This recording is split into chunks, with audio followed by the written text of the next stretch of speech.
Bismillahirrahmanirrahim. Assalamualaikum warahmatullahi wabarakatuh.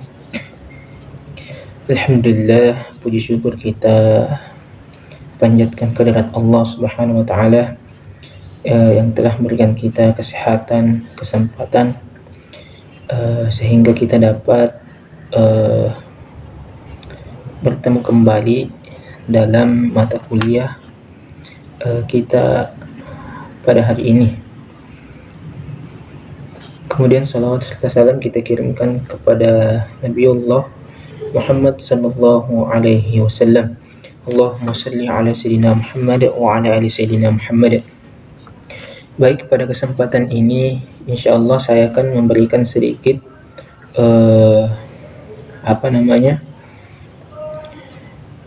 tentang tata cara penggunaan web pembelajaran yang berbasis model dari pasca.yainpare.gnomio.com. Jadi di sini adalah tampilan awal dari web model dari pasca.yainpare.gnomio.com. Nah, ini adalah tampilan awalnya. Kemudian kita login.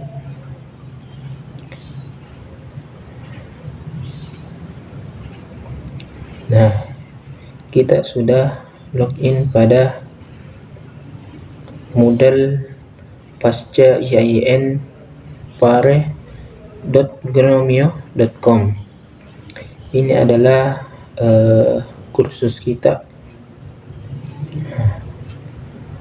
mata kuliah praktek teknologi dan media pembelajaran.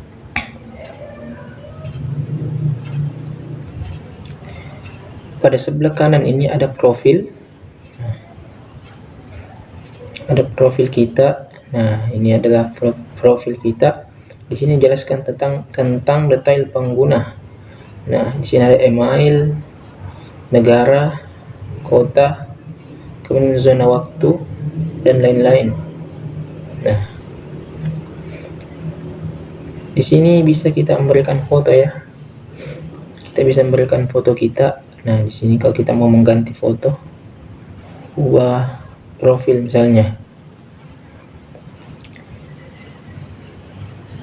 Kita kembali ke kursus. Pada kursus ini ada beberapa kelas ya yang sudah dibuat. Contohnya seperti ini. Kita masuk saja di akun saya. Nah, ini adalah kelas atau kursus yang telah saya buat mengenai Al-Quran dan Hadis, dari pertemuan pertama, kedua, ketiga sampai seterusnya. Jika kita ingin membuat kelas, yang pertama yang harus kita lakukan itu kita hidupkan mode ubah.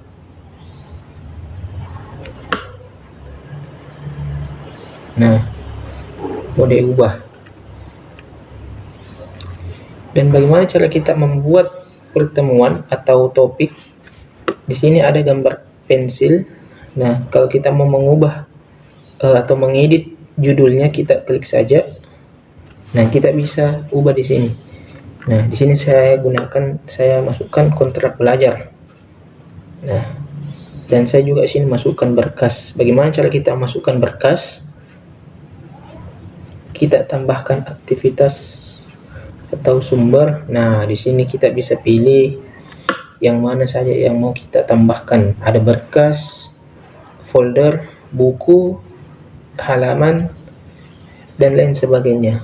Kita bisa tambahkan di sini ke dalam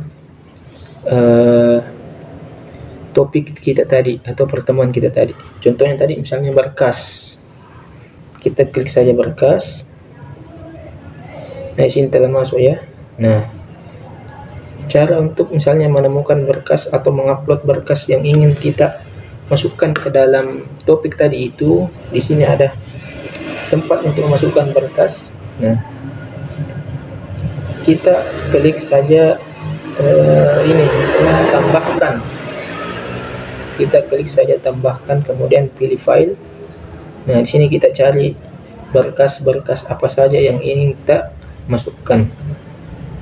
Nah, kemudian setelah kita pilih berkas, kita unggah. Nah, maka akan tampil di bagian sini, di bagian berkas di sini. Nah, setelah tampil, maka kita simpan dan tampilkan, atau bisa juga simpan dan kembali ke kursus. Nah, setelah itu maka teruploadlah di dalam sini pada topik kita atau pertemuan kita, dan seterusnya. Begitu pertemuan kedua, sini telah masuk definisi Al-Quran dan hadis contohnya, kita juga unggah di sini berkas. Pertemuan ketiga, hadis sebagai sumber ajaran agama Islam, kita juga mengupload berkas. Kemudian ke pertemuan keempat itu Inkarus Sunnah, kita juga mengupload berkas di situ. Topik 5 sejarah hadis, topik 6 ulumul hadis, topik 7 pembagian hadis. Kemudian pertemuan ke-8 itu kita adakan UTS. Nah, pada UTS ini kita bisa masukkan di sini berupa penugasan. Contohnya seperti ini. Nah, ini adalah penugasan atau UTS yang telah dimasukkan tadi. Nah, bentuknya seperti ini, bisa berupa soal, bisa juga berupa upload berkas, ya. Tapi di sini saya memberikan tugas.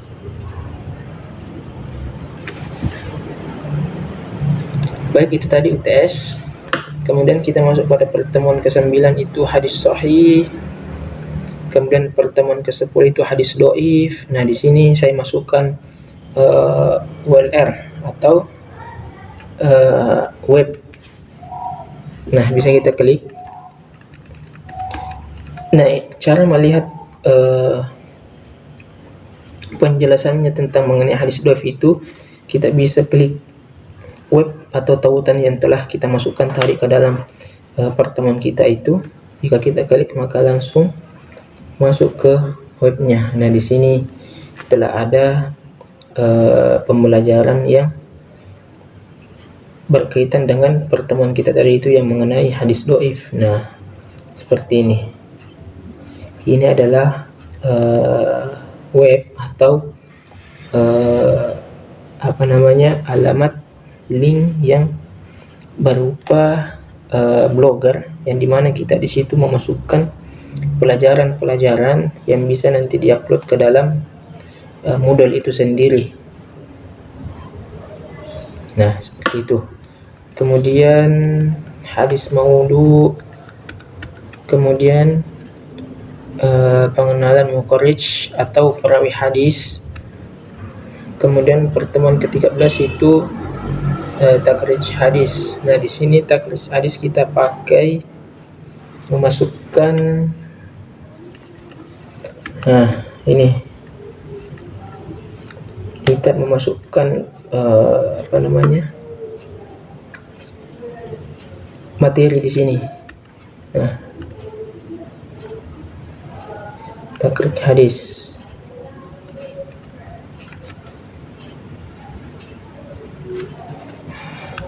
Kemudian pertemuan ke-14 kita di sini membagi tugas.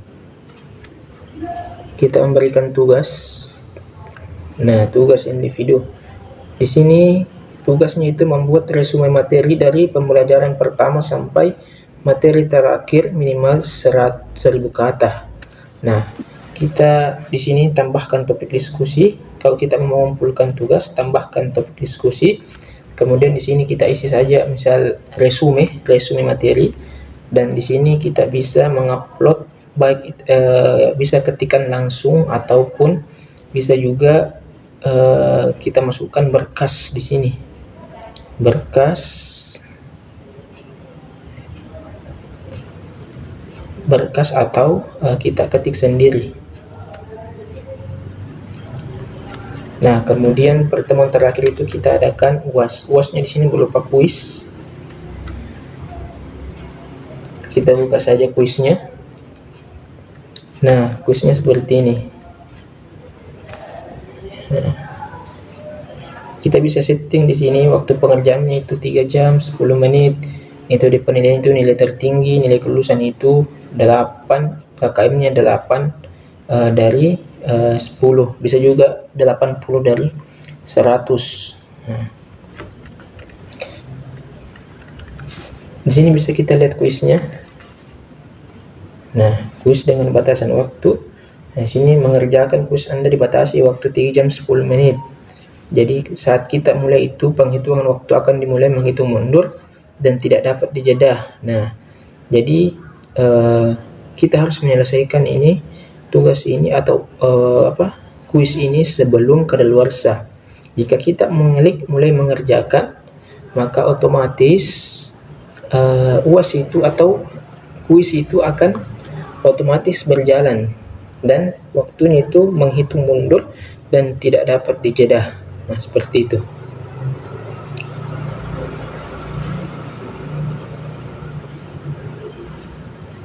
Nah,